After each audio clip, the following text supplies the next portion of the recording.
All right.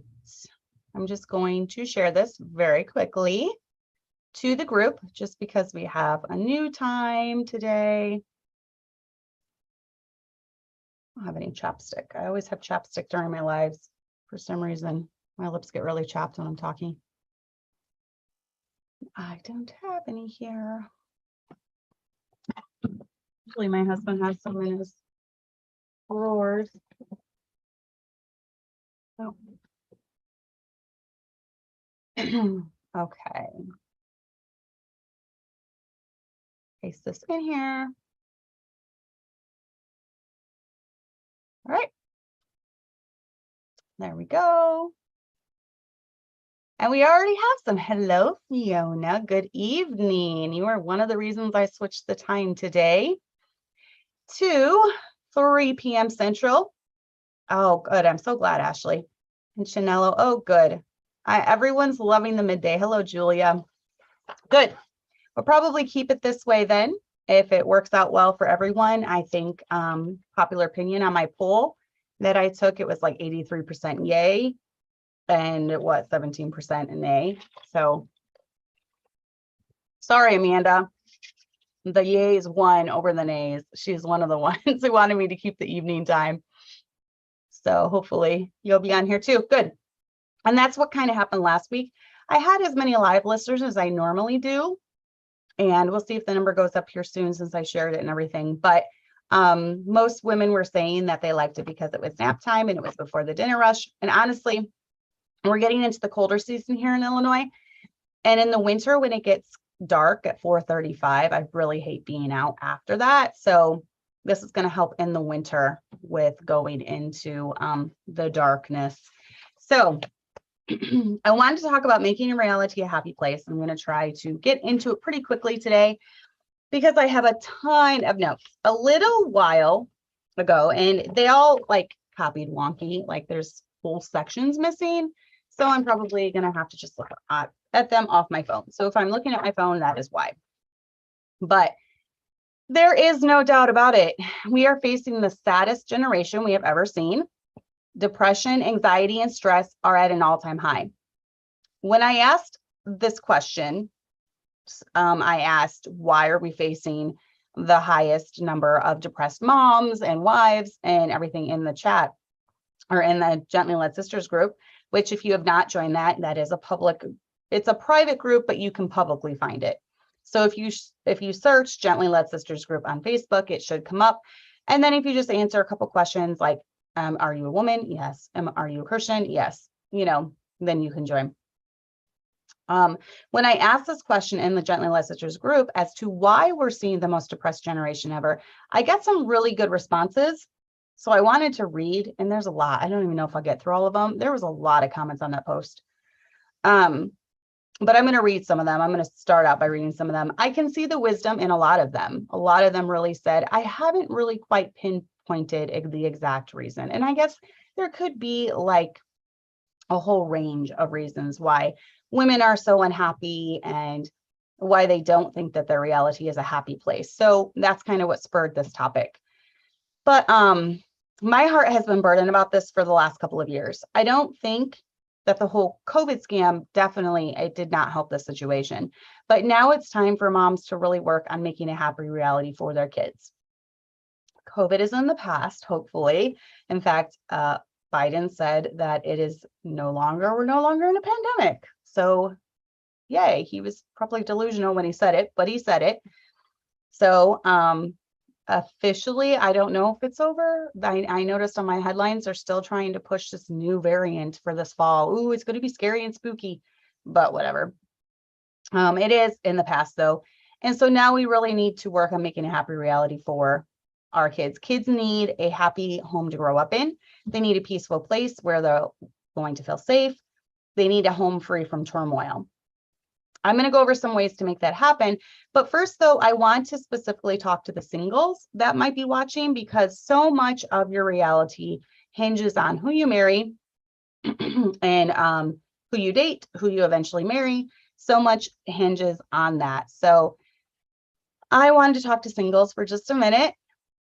Looks do not matter as much as their personality. So personality is going to be the number one thing that you're looking for, such as, are you compatible?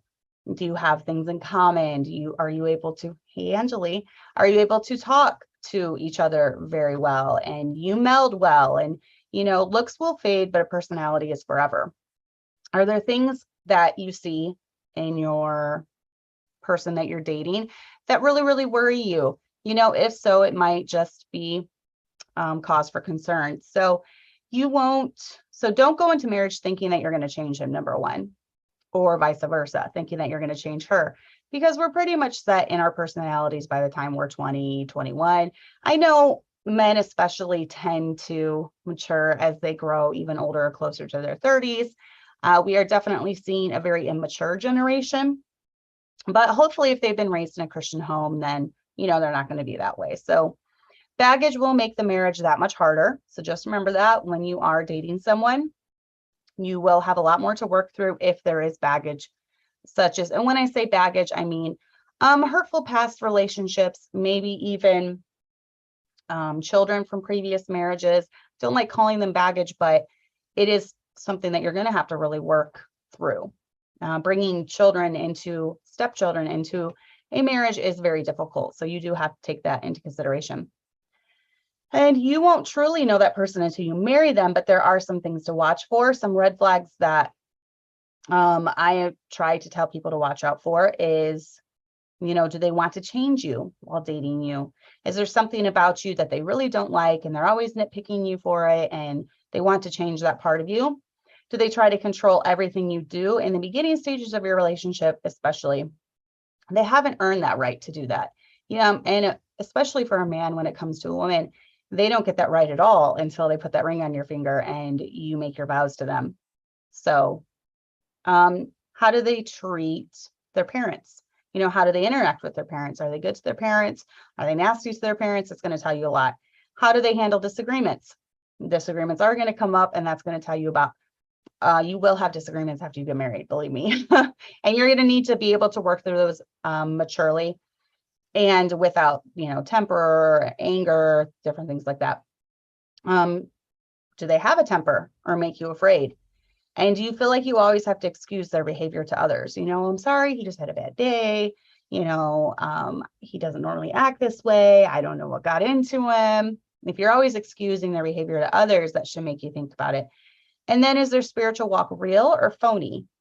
Are they just putting on a show? I'm not talking about talking a big game. I'm talking about seeing them interact through different situations. Is their spirituality coming through? Do they have a real walk with God?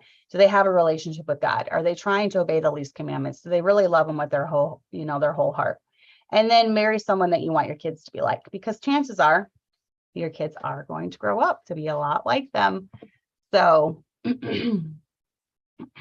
hi, Joy. And then I don't think I missed a new one. Good to see all of you. Yes, Angela, it's so nice to see you in the chat.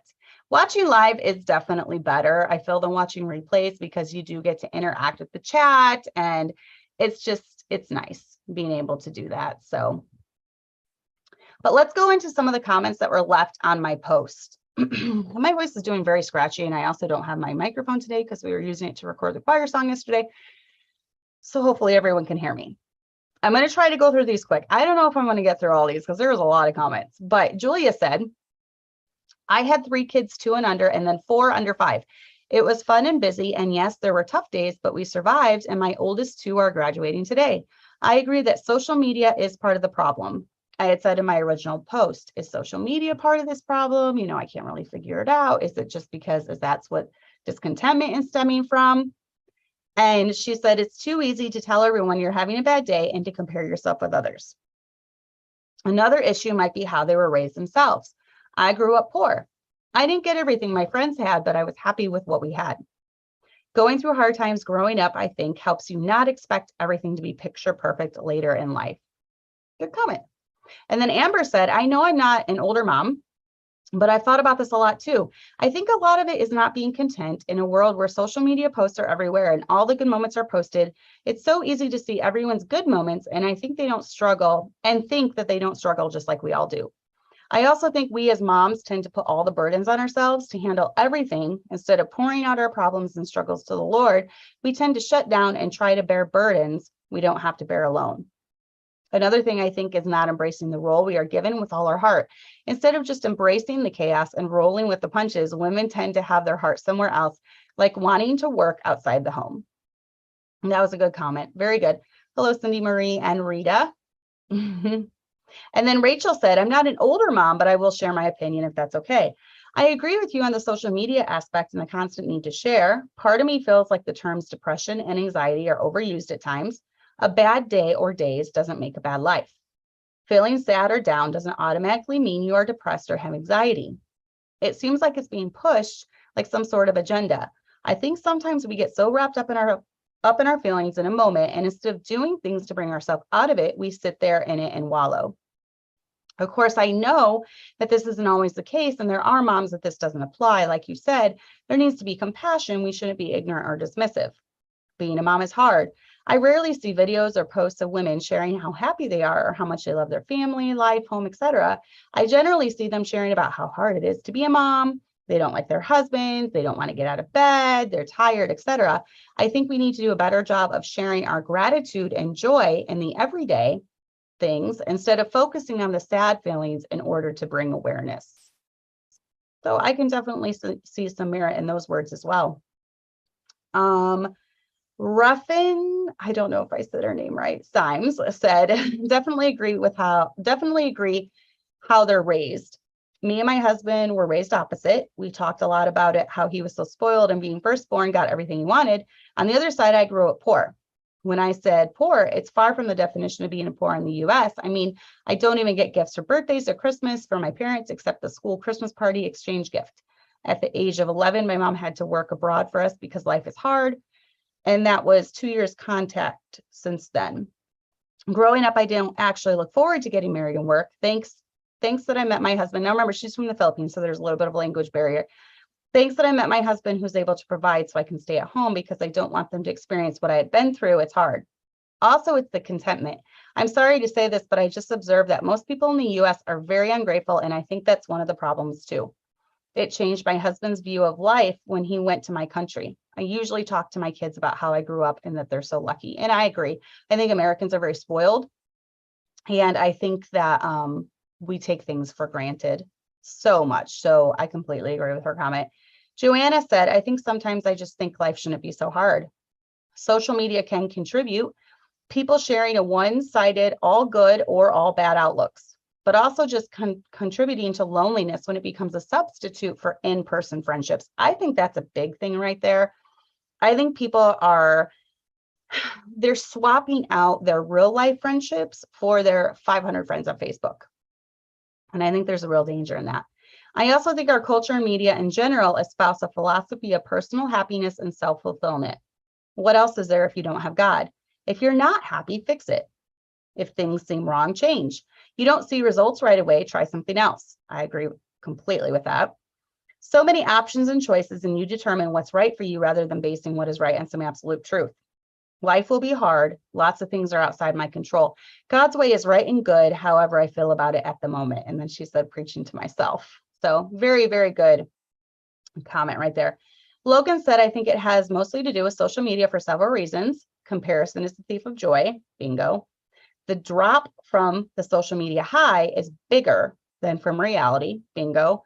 Social media normalizes things like me time and therapy, makes people who don't need those things wonder if they're not doing enough, and those who do need them feel justified. Guilt from wasting time on social media. Side effects like impulse spending. Thanks, influencers. I could go on. There are so many negatives. Probably second to that is that it's so easy to get help. Doctors are quick to put you on meds and give you a referral for therapy. I definitely went through a funk a couple of years ago and it was rough. I talked everything through with my husband and he said I didn't sleep enough. My excuse was wanting time to myself, so I stayed up late, usually on social media. It was draining me on top of the other negative aspects of social media. Once I got off all social media and went to bed, like 9:30, I felt way better, like a different person. And I do think sleep is influenced a lot of it. And I mean, how many times have we been up at 10:30, 11 o'clock, just mindlessly scrolling, and we should be sleeping? And lack of sleep is definitely going to contribute to feelings of anxiety and feelings of depression and different things. Hey, Sarah. Hey, Angie.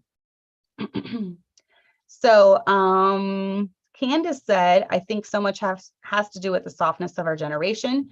We grow up and live daily without the necessity of building calluses. Things often come easy and our daily lives are padded with so many conveniences. So when true hardness and inconvenience inevitably rises, we're virtually unprepared for it. It hits us harder. We get scraped and bruised more easily. It takes putting ourselves deliberately into positions of difficulty in order to build toughness. And who really wants to do that or do it enough to really experience constant friction? Social media really doesn't help either. Overall, it's probably many variables involved, but this is what comes to my mind off the bat. Okay, there's a lot more comments that I don't think I'm going to get to.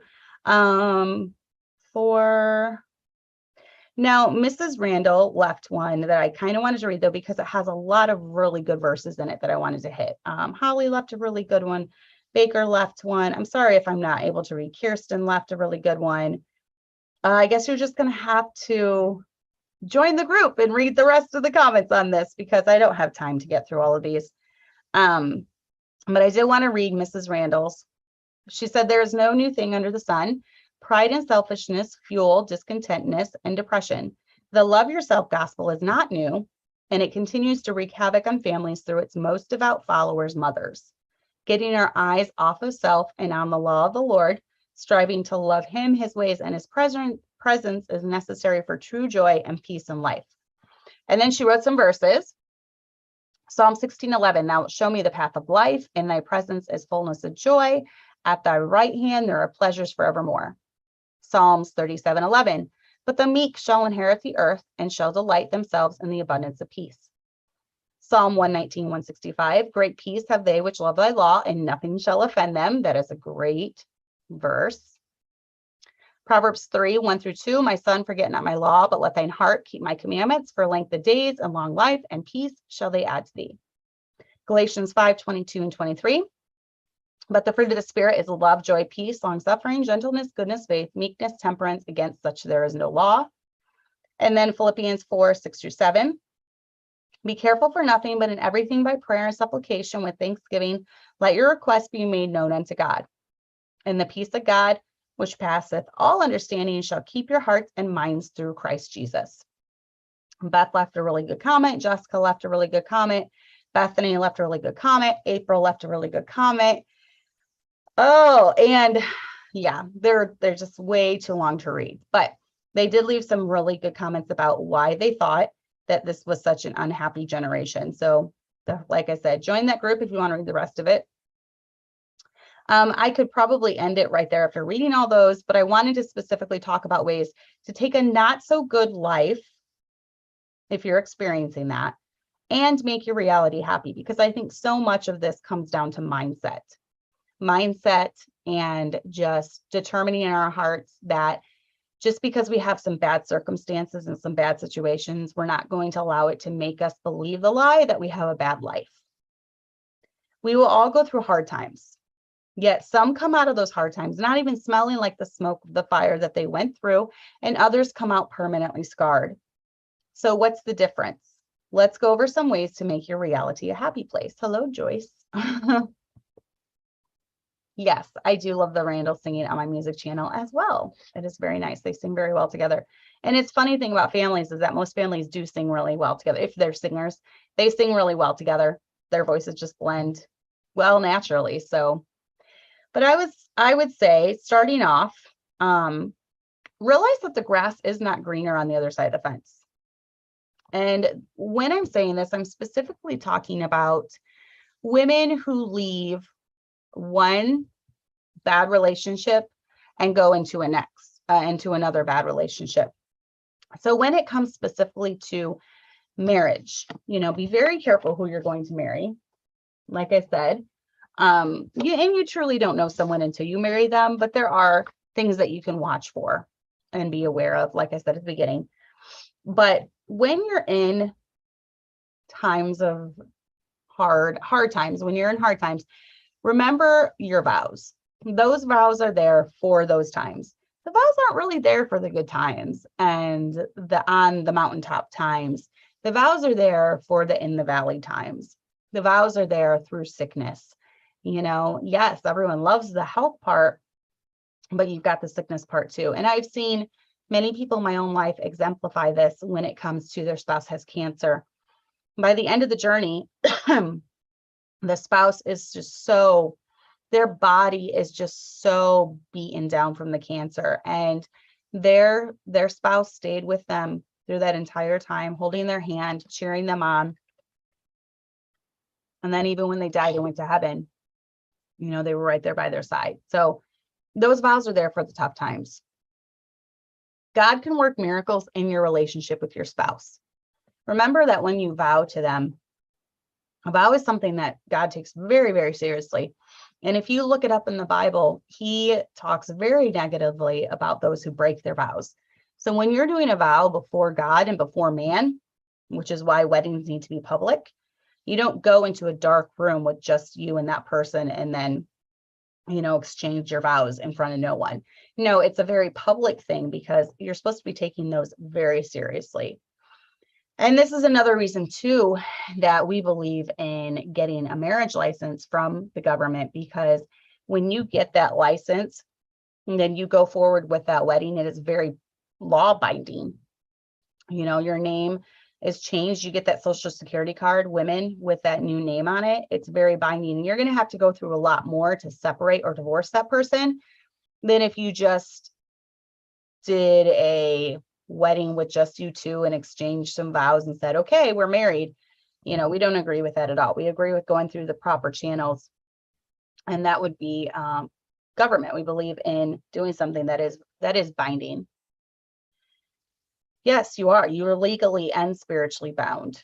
Exactly. And the ones that I've known that decide not to go through the proper channels of authority when establishing a marriage, they tend to maybe 9 months in, just drop them. Okay, we're not married anymore. They just say they're not married, on to the next one. That's so wrong. So you have to go through the proper channels when doing this. But definitely pray, pray, pray. I think we as women, we underestimate the power of prayer. Prayer is so important. It can change your husband. It can change his heart. Even for husbands, prayer can change your wife. Prayer can change more than you just being like, I'm the boss, you have to do what I say. If you really, really pray about it and just love her like Christ loved the church, I think you would see a lot of miraculous things happening. Go to counseling and seek advice from happily married people. I love the story that my friend Liz told me last week. We were just talking about, just how divorce in Christian homes seems to be on the rise. And she told me the story that someone had told her. He was telling a story and he's like, someone came to me and, she said, listen, I can't stay with my husband anymore. I need to leave him. He's a jerk. He's awful. I can't stand him. And the preacher said, okay. He's like, you know what? Get 30 days. Let's do 30 days. After 30 days, if you still feel like you don't love him, you still feel like he's a jerk and you can't stand him, we'll go through the proper channels. We'll end this marriage and I will fully support you. I will do whatever you want to end this. And she said, okay. And he said, but there's one thing I want to ask from you. In the next 30 days, I want you to act like you're in love with him. I want you to act like you did when you first got married. I want you to make him his favorite meals. I want you to always look pretty for him. He's like, I want you to pretend like you're dating him. I want you to, just have an interest in what he does. I want you to just treat him like he is the best thing ever. I want you to act like you're in love with him because, at the end of those 30 days, we're really going to stick it to him. When you decide that you're going to leave him, that's going to make him feel so bad for being a jerk to you for so long. And he's going to have no idea where did this come from. She's been doing this for a month and, whatever, it's been great. He's like, and we're really going to get to him. And she's like, okay, we can do that. So, he just kind of left it alone. And, she went home and a month went by and she never came back to him. And so a few more weeks went by, 6-7 weeks went by, and she never came back to him. And so finally he, went up to her and said, what happened? I thought after a month, you were going to call it quits. And she said, I started doing what you told me to, and I don't know what happened, but I fell in love with him again, and he fell in love with me again, and it's like we're newly married again, and life is great, and I think I'm going to try to make this work. So I thought that was a really cool story. And it's kind of like, if you've ever watched the movie Fireproof, it kind of has that similar storyline where he did the love dare with his wife, and every day he just tried to show her different ways that he loved her. And when both spouses are doing that, you will have a great marriage. So I thought that was a really neat story. And I think we as women, sometimes we just focus so much on the negatives of our spouse that it completely overrides all the things that we fell in love with them. It's almost like those things can become an annoyance to us. Like, we fell in love with him because he's such a hard worker, but then he works every day of the week. And we're like, wait a minute, but that's one of the reasons we fell in love with him. We fell in love with him because he's caring and wants to help people. And, and now he's helping too many people, and we feel like we're on the back burner, so you have to be careful the things that you hold against your spouse. Oftentimes it's the same things that you fell in love with them for. So Angeli said, I was reading a book called How to Be an Imperfectionist, and it was talking about how using actions to change your emotions works better than using your emotions to change your actions. That's a great concept. And it is just like the story you gave. She acted because love really is action. It's not so much, we go through hormonal ups and downs and all over the place. So we just need to determine, I'm going to do this action, and I'm going to do this, and I'm never going to do this. And, we're going to have lines in our life that we don't cross. This is never an option. So because this is never an option, I'm going to do this. And it was kind of the same way when the wife started acting, out her love, then it just made the whole marriage better. He in turn, responded to those actions. And because he felt more loved, he showed her his love, and she felt more loved. So, and I thought it was just a really good illustration. But yeah, accept your spouse the way that they are. And we kind of talked a little bit about it when my husband was on the show. There could be things, I feel like people think, well, marriage is easy for you because you married someone that's just laid back, and he's different, and he's actually spiritual, and he doesn't have these vices in his life. Well, there could be annoying things about both of us that we could talk about. No person is perfect, and he's definitely not perfect. I'm definitely not perfect. But I think for both of us, we have decided that we're not going to focus on those annoying things in each other. And there's things with him where I know it's not going to be helpful for me to be a nagging wife when it comes to certain things. So I just find other ways around it. Such as, I really wanted my chicken coop built in my barn, and that is not something that he would have enjoyed doing at all. And so there's someone in our church that's done projects around here. And I knew he would not mind doing it for me if I asked him to, and I did, and he did a great job. And that is something, and it was just better for me to pay him a little something and him do it than just nag. My husband, who's then going to just be like, fine, and be grouchy the whole time he's doing it. And then I'm going to get annoyed at that. So there's just certain things that you learn to work with. I try not to do things that I know are annoying to him. He tries not to do things that he knows are annoying to me. Yeah, we just, you learn to figure out what's going to work and what's not. So, hey, Beth. Yes, you did. We just moved it to this time permanently because it works better for most of the ladies. So, but don't be a nagging, quarreling wife. Some things are just better off.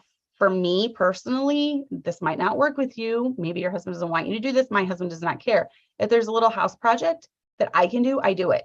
It's better than me bugging him about it. Take, for instance, I just installed chain locks on my doors because Hannah is 2 and has a way of trying to escape. Rather than bugging him and bugging him and bugging him and bugging him to do it, because he's a very busy man. And when he gets home, he likes to just relax, which I don't blame him for. So I got the drill out and I did it myself. I'm independent that way. I do projects around the house all the time by myself if it's something I can handle. And that works for both of us. He's happy, I'm happy, it got done.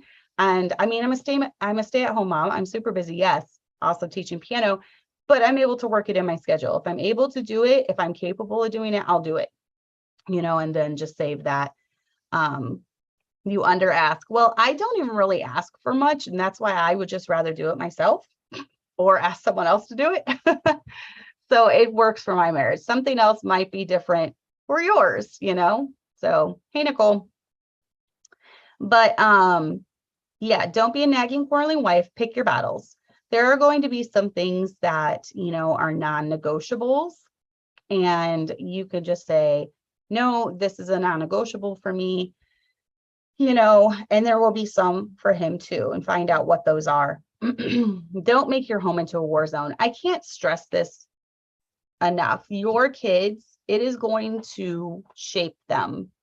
It's going to shape their personality. It's going to shape how they view relationships. A lot of it is, most of it, actually, 75% of it is off of what they grew up in. I have often heard of people who grew up in homes that were war zones where their parents were fighting constantly. They just thought that was marriage. And so when they got married, they took that into their marriage, and it wasn't really a big deal. Being a nagging wife wasn't a big deal to them. They saw their mom doing it all the time. Having their husband explode at them in anger wasn't a big deal to them because they saw their dad do it to their mom all the time. So you really want to try to keep that out of the home. You don't want the home to be a war zone. You want the home to be a place where your kids feel safe and confident in talking to you about things, and they feel like, I can come home and breathe. I don't have to walk on eggshells. I don't have to worry about my parents fighting and throwing things at each other and screaming and yelling and the cops being called. I don't have to worry about that in my home. It's a safe haven. So that is going to play into so much of how your children grow up into adults and how they learn to function inside relationships. So, but yeah, be pleasant when your husband gets home. Definitely be pleasant. And then remember your physical relationship with your spouse as well. That's a very important thing. That's the one thing between the two of you that is not to be shared or given to anyone else outside the marriage. So where you both might be pulled a million different ways during the day and during the week, when you have private time alone in the evening with each other, whether that's just sitting and talking for a while, whether that is focusing on your physical relationship, then that is going to build that bond there that no one else should have. You are supposed to supply all of your husband's wants and desires. He is supposed to supply all your wants and desires, and you two mutually coming together in love and respect is going to do wonders for your relationship. So definitely do not let that go to the wayside. Everything that I talked about, I think, with the marriage relationship, making your reality a happy place. So much of this is mindset, such as remembering your vows, staying true to those vows through all the hard times, realizing that once you make it, marriage goes in mountains and valleys all the time. There's cycles, there's different things that you're going to go through. So just buckling up during those hard times and knowing that eventually you'll get on the mountaintop again. And making memories together, because those memories are the things, and that friendship is the thing that's going to sustain you during the difficult times of life, during the storms of life, during loss, during heartache, during, financial troubles. That's going to be what sustains you. But how do we make our reality be happy, or be a happy place when it comes to the home that you live in? If you have a roof over your head, you're doing great. Especially, I read the comment from the one lady who came from the Philippines. I think Americans are so spoiled, and we see these beautiful homes on Instagram and Facebook, and we feel like if we live in a simple ranch, a simple, 1,000 square foot ranch, then we just must be poor in the US. And that couldn't be further from the truth. Make the best with the space that you have. If you have to declutter. You can make a really cute home on a limited budget. I have made my home into a very cute place, and most of the stuff I have is not expensive stuff. In fact, one of my favorite walls is my plate wall with my china plate on it. And those were just 50 cents at Goodwill.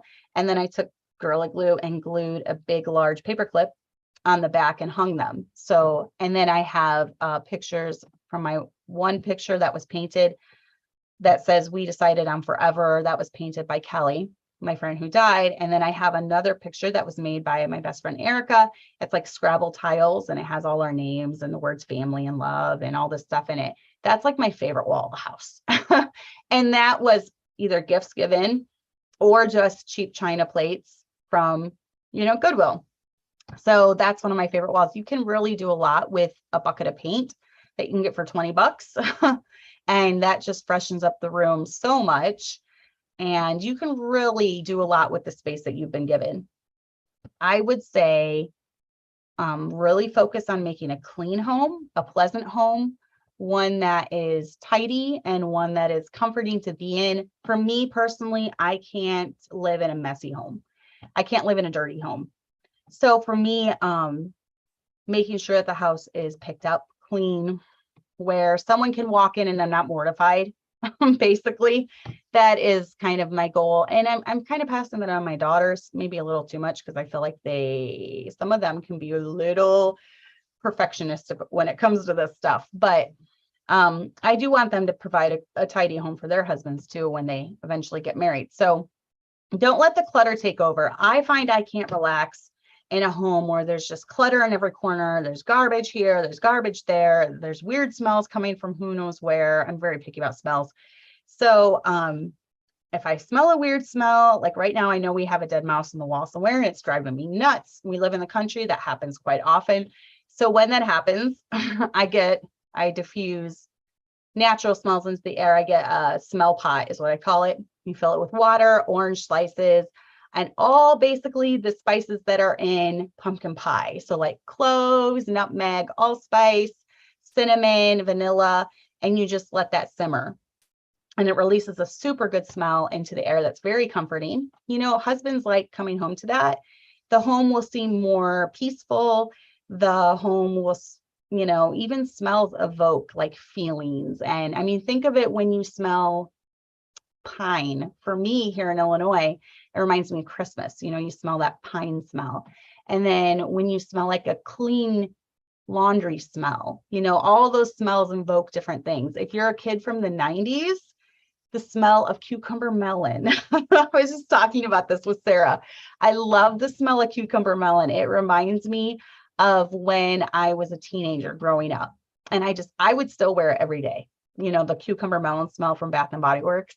I love that smell. It's just a nice, clean, crisp smell. And it reminds me of growing up, and it brings back good memories of like camp and, fun summers and just riding around on my bike all the time. It just brings back good memories. So smells invoke memories too.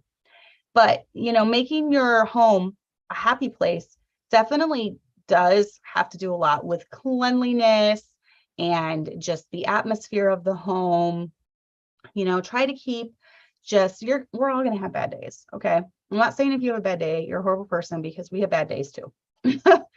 It's not perfect around the McMurtry home. We have chaos days. A lot of times I'll just look at Abby and I'll be like, what are you going to do? You can either laugh about the baby screaming at the same time, or you can cry about it. I could sit down and cry, but that's not going to be helpful. Like I tell my kids, crying never helps anything.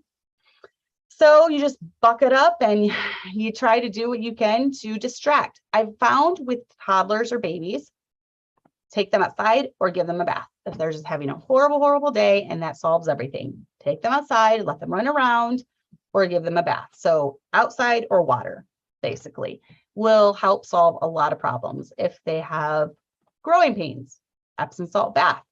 If they just have restless legs because they're not running around enough, take them outside and let them run around the yard. So a lot of the way your house is the way it is because for me, when my house gets really messy, I feel like my life is out of control. So in order for me to feel peaceful and for me to feel happy, I have to get my house under control and then things just move a lot better. For some people, it's a clean car. If you've ever been in my car, you know that's not true with me. I really don't care about my car, but I do about my home. So that is different for me. Yes, Fiona, exactly. I can't cope with mess, she said. It bothers me. I like things in their place, less clutter, less to clean. Yes. And as we have slowly become minimalists over the last few years, I just feel like a burden is lifted off my shoulders. And I tell my kids all the time, everything has a place. Now, I went into my basement today and I felt a little bit of anxiety because it's really messy in my basement right now. So that needs to be the next project that I tackle. And it was driving me a little nuts. So I hurried up and got out of there because I just was feeling it well up in me. So yeah. Oh, but let's go on to talk about social media. If you are having a hard time because social media is breeding discontentment and envy in your heart, just ditch it. You don't need it. Get off of it. Get off the Facebook. Get off of it. Get off Instagram. We've heard of Instagram girls in the last few years. Things are not as they appear. Most of these girls are very unhappy. They have horrible relationships with their significant other, and their life is in turmoil. So it's very, very fake. And if it's breeding any discontentment in your heart or envy, or you just feel like you're not doing enough or being enough, just get off of it. You don't need it. Focus on real life. Focus on your real life friends, your real life relationships. Go out to coffee with someone, sit down and have a chat with someone, do a Zoom call with someone if you're long distance. Definitely focus on your real life relationships. Internet relationships aren't even real. You think that you know a person talking with them virtually, but you really don't until you're around them, interacting with them, you know, seeing their reactions to different situations in their life. That's kind of how you get to know someone. But let's talk about children, making our reality a happy place when it comes to our children. Love the children that the Lord has given you. And the Bible talks about teaching them to love their children. So sometimes they're not going to seem very lovable. Sometimes when they have accidents, when you're potty training, or when they're throwing up everywhere, or when they've just destroyed yet another one of your possessions that you really love, they're not going to seem very lovable. But your children can tell if you love them. They can tell if you're resentful against them. They pick up on those things. So love the children that he has given you. They are your greatest mission field. They are definitely your greatest mission field. In fact, I read something, I think I mentioned it, not long after he said it, but he asked a question, a pastor did on Twitter, and he said, how would someone that you discipled turn out? And he said, just look at your kids. If you always want to know, if I could disciple someone for 5 years, 10 years, 20 years, what kind of Christian would they be if I discipled them? Well, most of the time you can just look at someone's kids, because that child is in that home. They know the real you. They're hearing what's important to you, what's a priority to you. Make every moment a teachable moment. I try to do it with my kids all the time, and they call it life lessons with mom. And I know it's annoying to them sometimes, but everything is a teachable moment. Even when, something happens in the community, someone's arrested for something, well, teach it, turn it into a teachable moment. When they are hurt by someone, turn it into a teachable moment. When they hurt someone, turn it into a teachable moment. Everything's a teachable moment. Think of doing things as doing it unto the Lord, and it will help. I think that definitely helps the mindset when it comes to raising your children.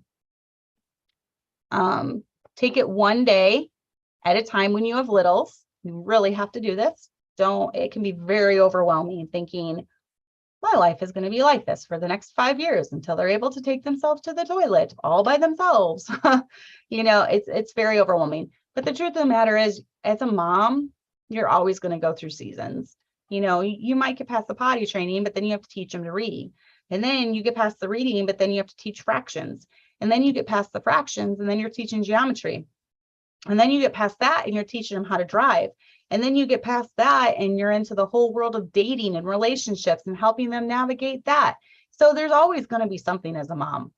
And it can be very overwhelming, especially when you have a lot of kids like me, thinking of, okay, I have to meet my baby's physical needs and keep them from killing themselves right now.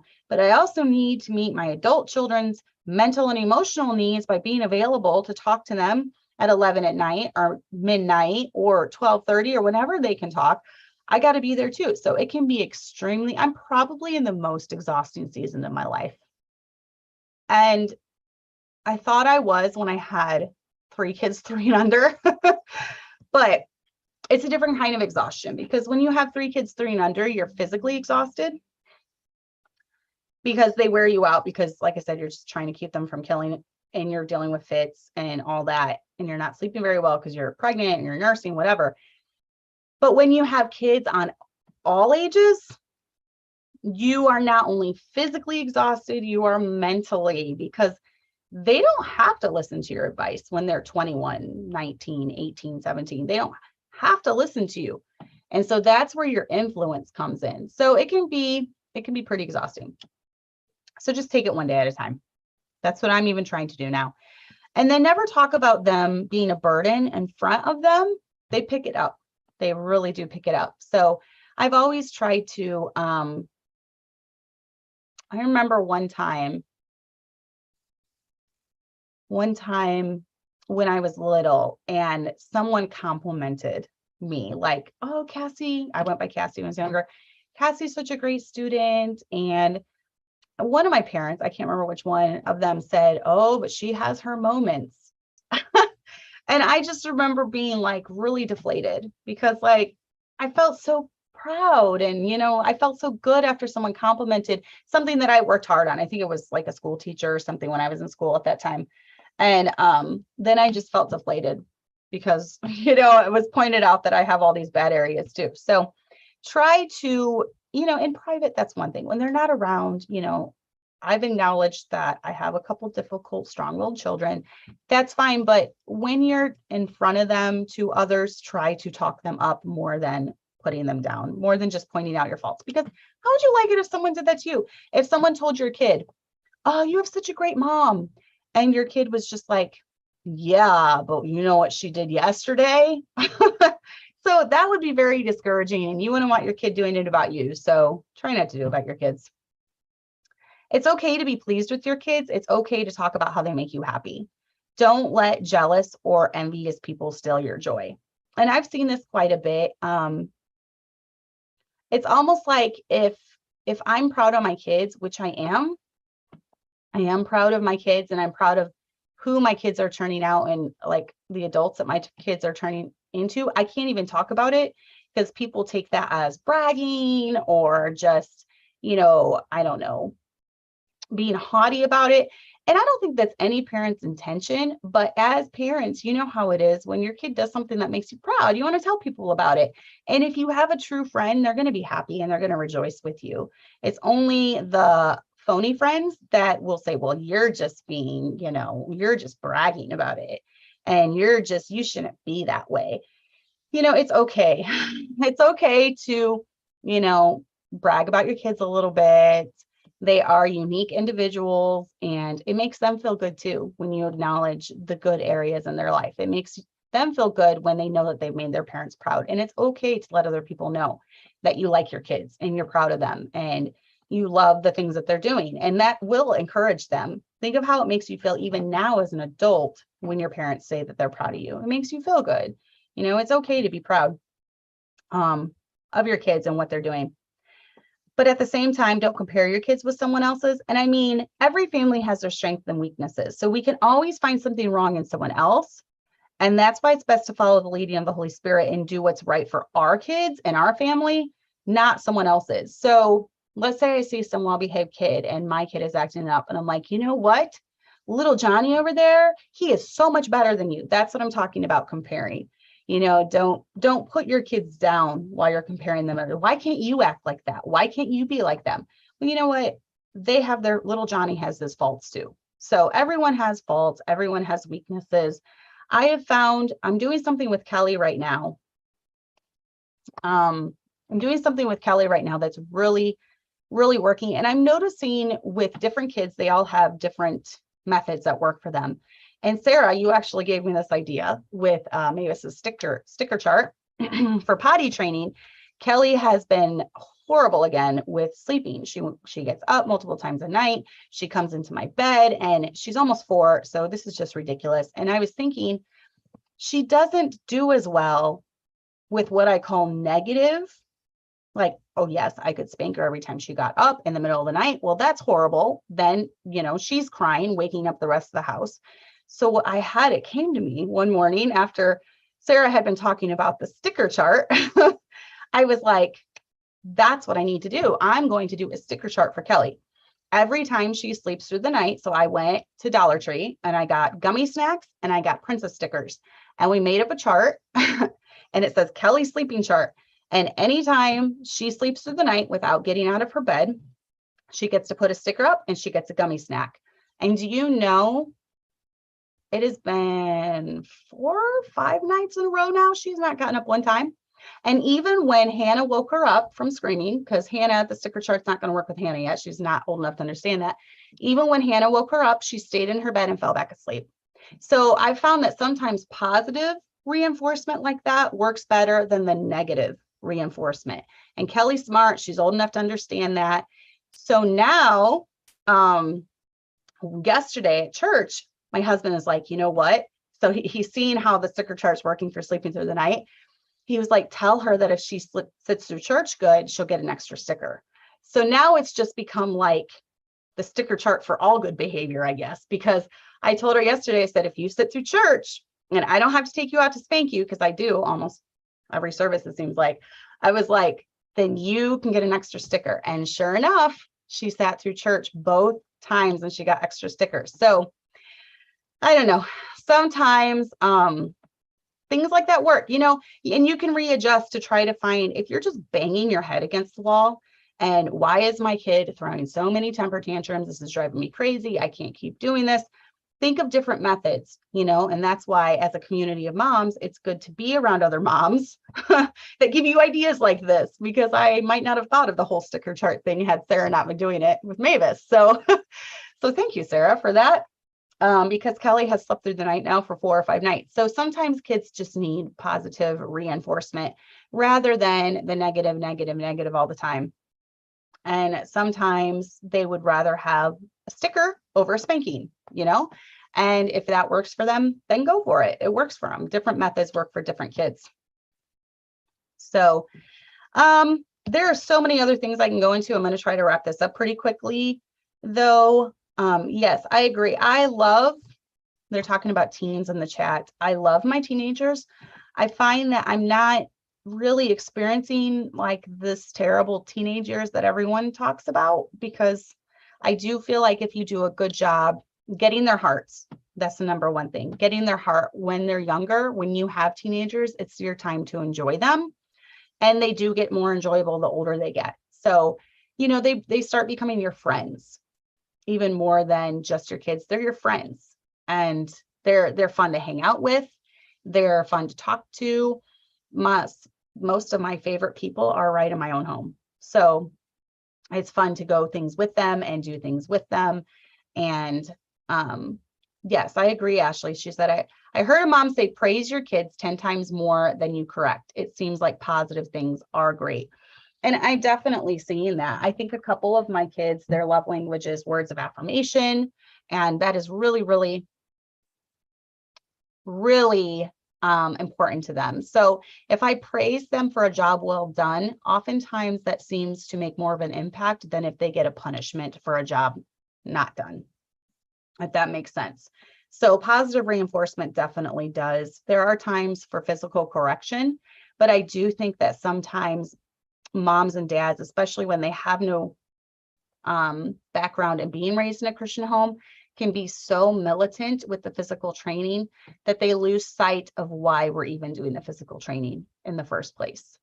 And so much of it is about having your child's heart, that a lot of times the militant physical discipline, like Michael Pearl style, will drive your kids further from you. And then you're going to have children in their teenage years and adult years on podcasts and on websites talking about how their mom and dad did not love them. And they were trying to make them into robots, and they were just, everything was about correction. So you really have to watch out for that. But overall attitude about life. Remember that we all have different financial, and I even wrote something after I was thinking about this, making reality a happy place, I was even thinking about, we could talk about fertility versus non-fertility. Those of us like me who are fertile and we have kid after kid after kid, and that's our reality, learning to accept that too, learning to accept the children that God has blessed us with, because a lot of moms struggle. We're so tired and so overwhelmed, and our kids can pick up on that. And then those, though, that aren't fertile and they have to make their reality, which is no children, they have to make that a happy place. And there are different things that different people do. Some people look into adoption. Some people look into fostering. I'm not even going to go into whether or not I believe in vitro is right or wrong. That has to be a decision between you and the Lord. For me personally, I would not go that route. But there are so many other options. I've known families that aren't able to have kids for 7, 8, 9 years. So they go the adoption route. And after they've adopted 1 or 2 kids, they suddenly get pregnant. So God truly is the one who opens and closes the womb.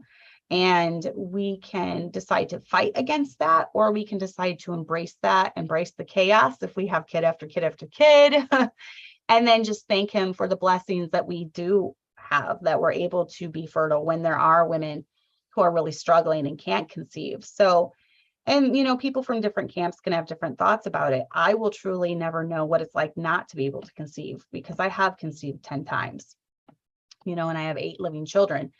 So for someone like me, I can give advice on how to just embrace the chaos and, learn to be content with that. I can't really give advice for those struggling with infertility. Also, churches, which church you're in. If you're in a church that preaches a good salvation, has a King James Bible, and the right gospel and all that, to just appreciate it. Don't always be looking at different churches and, wanting to move there, or, get involved in yours. And most of the time when you just learn, I'm planted here, I'm going to be in this church, I'm going to give it my all, you become very happy. It's all about mindset. If you're just constantly looking at different churches, wanting to move to different churches, this church is not good enough, blah, blah, blah, it's going to breed discontentment in your heart. Your financial situation. We all have different finances. We all have different things that we struggle in.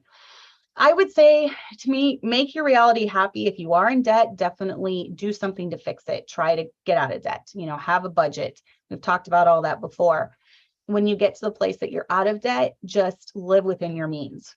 Don't put things on the credit card if you don't have it. You save up for it and buy it. You know what?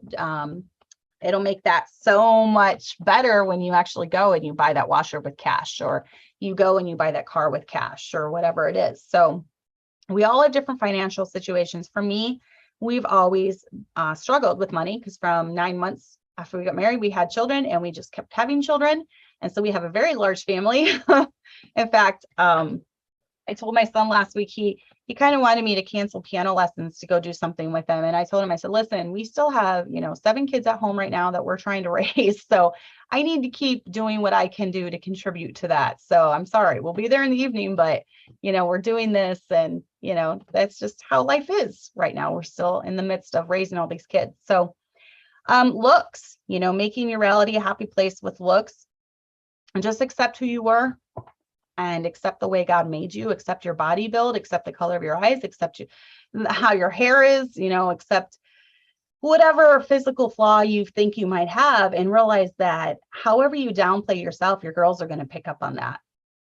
And they're going to probably feel the same way about themselves. Teach them to be healthy, but don't focus so much on skinniness or, you can't have this body build, just focus on being healthy, focus on pushing the healthy options and saying, this is why we want to be able to serve the Lord with everything in us. We don't want to be sick, and, it's hard to move around. And so this is why we do things this way. This is why we choose the carrots over the cookie, or whatever it might be. And then your talents, if you have talents, use them for the Lord, definitely. But just accepting that maybe you won't be a concert musician and be okay with that. But what little training you have, use it in the church to bring honor and glory to God. So whatever talents God has given you, definitely try to use to serve him with. So Sorry. I'm looking at this. Yes, it is, Fiona. And there are times when you can't be 100% positive all the time. There are times when you're going to need correction. But I'm mainly talking about if something's not working and they're not getting the hint, like, almost 4-year-old Kelly not staying in her bed. It's just so funny, though, how when she knows that there's a chart and stickers and gummy snacks involved, she's staying in her bed. So I think that's pretty funny. Yes, and thank you, Beth. Hebrews 13:5, let your conversation be without covetousness and be content with such things as ye have, for he hath said, I will never leave thee nor forsake thee. And that is what everything hinges on. That's what making your happy place or your reality a happy place really is. It's realizing that even though we all have bad situations in our life, we can still make a good life out of bad situations. Because discontentment is the biggest thief of joy. Be careful what you read. Be careful who you listen to. Remember that man fails you, but God does not. We have a whole group of people who call themselves recovering fundamentalists. And what I've noticed is that they seem to be the most bitter, angry, bad-spirited people out there. And I think so much of it is dependent on when they were raised. They saw men fail. They had a preacher they looked up to who failed. They saw the hypocrisy in some people in the church. So basically they're hinging how they feel about God, how they feel about different biblical principles in their lives based off of what man does. Well, just remember that man is going to fail you, but God is not. And that's helped me keep the right mindset through all these years of ministry. There have been many times in my ministry where I've been hurt. Our ministry, there's been many times in my life, I meant to say, where I've been hurt, but I just realized that, people stink. They're going to fail me, but God hasn't. And that helps me keep my reality a happy place, because I could sit around and feel sorry for myself. I could wallow and, everybody hates me. No one likes me. I'm going to go eat worms or whatever. I could wallow too, just as well as anybody, but I choose not to, because why? I have a good life. If someone hasn't raised a good kid, don't get advice from them. If someone has a miserable marriage, don't get advice from them. Go to the people who have a successful product. So I tend to watch the people and go to them for advice that I have seen the product. That's why I had Mrs. Jane Kane on my show. She has raised 5 wonderful children. And so I want to listen to her advice about how to raise kids. I want to see what she does. I want to do what she does. Follow me as I follow Christ. And she has put biblical principles in her life, and her husband followed through, and they raised great children. And now they have grandchildren coming along that are being raised in church and in the same path that their parents were raised in. So those are the kind of people I want to get advice from. And I think the biggest thing with her is faithfulness. She was loyal. They were faithful. They were loyal. They stayed true to the things of the Lord, no matter when they went through hard times. And their kids saw that. And now their kids are doing the same thing. So do heart checkups regularly. Really look at your heart. Is my heart right now? Do I have the right spirit? If not, just fix it. Do you find yourself complaining a lot? Then fix it. Do you find yourself whining and moaning and woe is me? Then fix it. You don't have to stay in that state. The closer you are to God, the smaller the problems seem, and the happier and more content you are. And it all hinges on a relationship with God. Are you a woe is me person? Then you're not getting close to God in that time. You're not pouring out your sorrow. Sometimes, sometimes we like to go on Facebook and vent. But I have found in my life, the more and more and more that I live and the more I'm on social media, your Facebook friends really don't care. That's why I pretty much decided to choose, I'm going to vent to just a few select people in my life, and then I'm going to get it out of my system. And then I'm going to, first I'm going to go to God. And I've always found that you never go wrong going to God with your problems, but you can go wrong venting on Facebook. And people will use it against you. And, you might feel better, but does it really bring honor and glory to God when you're venting about things on Facebook? And our main purpose here as women is to bring honor and glory to God. And I've always said, don't ever complain about your husband, your kids. Don't ever complain about them on Facebook. Once you put those words out there, they're out there forever. So just remember that before you post anything, before you write any kind of comment. Once you put it out there, it's out there forever. So sometimes the best thing is, if you're having a hard time and you're having a hard day, go to the Lord in prayer first. Secondly, sometimes it does help to talk to someone who has good advice that they can offer you. It does help to talk to someone who has been through the situation as you. It does help to talk to someone who maybe is more godly than you. It's okay to, recognize that people are more godly than you in some area. It's okay. But I would definitely have a select few. Hopefully you have a good pastor's wife who will keep what you say in confidence, and you can pour your heart out to her, and she will pray with you. She'll think of you. She'll try to offer you solutions. I'm really praying you all do. And you have a couple close friends that you would never turn on you or use anything that you say to them against you. So I find that the older I get, the smaller my circle of really close friends gets, because, there are more hurts, and you do experience more hurts as you grow older and you're in this for a long time. And that's okay just to have a couple friends, and be close to your spouse. Your spouse is the one who will be there long after the kids are gone. Your spouse is there. He's going to be there, through the deterioration of some of your closer friendships with other women. So your spouse is the one that you should go to first. God, spouse, then someone else, who you're close to, pastor's wife, close friends, etc. So yes, hi, Kaylin. I'm glad you joined in for the last couple minutes. We are wrapping it up, though. It is 4:05, so sorry if I didn't get to your comment. I just put them in the order that they were in, so I knew I was going to spend too much time on those. But there were some really good comments. But I hope all of you can make your reality a happy place and realize that a bad day or even a bad season in life does not mean that you have a bad life. I've gone through some really dark patches in my life when it comes to losing people that I love. And I never thought during those times, I hate my life, I should just end it. This is horrible. I'm never going to be happy again. No, I realized that, I think because after the death of my dad, I realized that there are stages to grief, and you just have to allow yourself to go through those.